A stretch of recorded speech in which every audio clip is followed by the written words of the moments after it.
एक समय की बात है, प्राचीन भारत में एक राजकुमार सिद्धार्थ नामक शासक थे।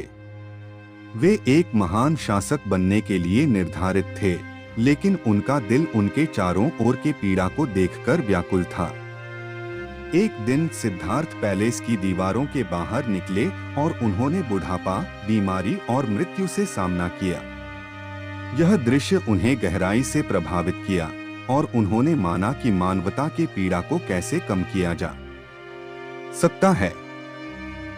सिद्धार्थ ने अपने राजकुमारी जीवन को त्याग दिया और एक आध्यात्मिक यात्रा पर प्रस्थान किया। वे वर्षों तक भटके, बोधिसत्व खोजते रहे। आखिरकार उन्होंने एक बोधिवृक्ष के नीचे बैठ गए और सत्य को पाने तक उठने का व्रत लिया।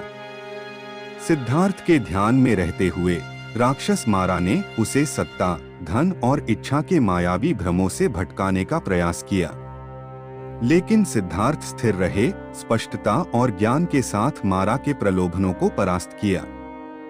गहरे ध्यान के बाद सिद्धार्थ ने प्रबुद्धता प्राप्त की।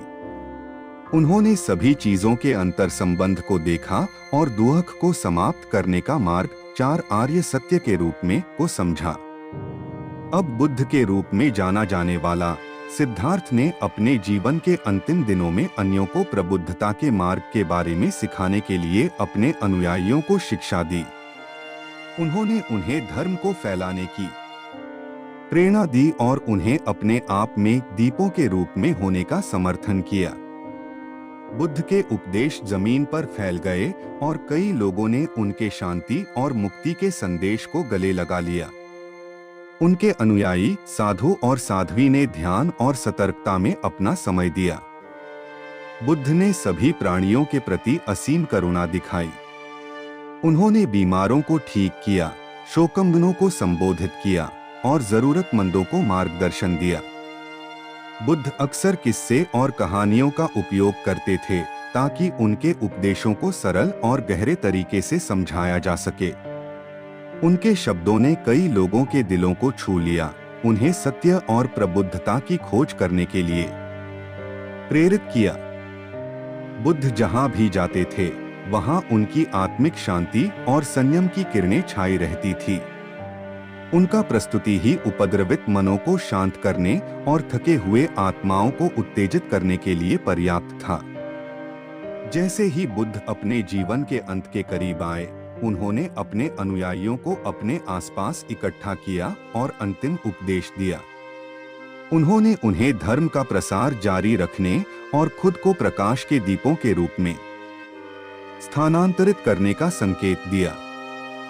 बुद्ध शांतिपूर्ण रूप से पारिनिर्वाण में चले गए। उनका शरीर एक बुझी हुई धुआं की तरह था। हालांकि उनके उपदेश जारी रहे, भविष्य की पीढ़ियों के लिए मार्ग प्रकाशित करते हुए।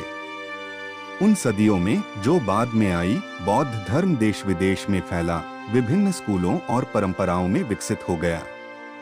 लाखों लोगों ने बुद्ध की अनंत बुद्धिमत्ता में सहारा और मार्गदर्शन पाया। आज भी दुनिया भर में लोग ध्यान और सतर्कता का अभ्यास करते हैं, जो बुद्ध के उपदेशों से प्रेरित हैं।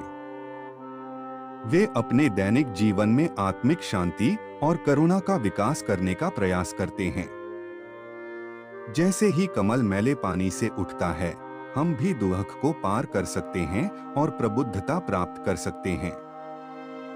बुद्ध की कहानी मानव संप्रेषण के लिए विकास और परिवर्तन की मानवीय क्षमता के रूप में एक समयहीन यादगार का कार्य करती है।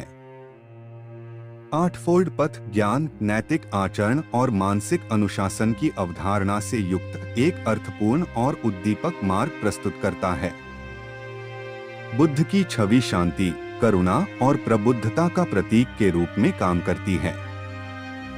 यह हमें आंतरिक संयम की ओर प्रेरित करती है और सभी प्राणियों के साथ दया और सम्मान के साथ व्यवहार करने की याद दिलाती है। बुद्ध के जीवन पर यह विचार समाप्त करते समय हम अपने हृदय में शांति और कृतज्ञता की भावना को विकसित करने के लिए एक क्षण लें। हमें चाहिए कि हम उसके ज्ञान की रोशनी को जहां भी जाएं ले जाएं और वह हमें सही खुशी और मुक्ति की ओर प्रकाशित करे।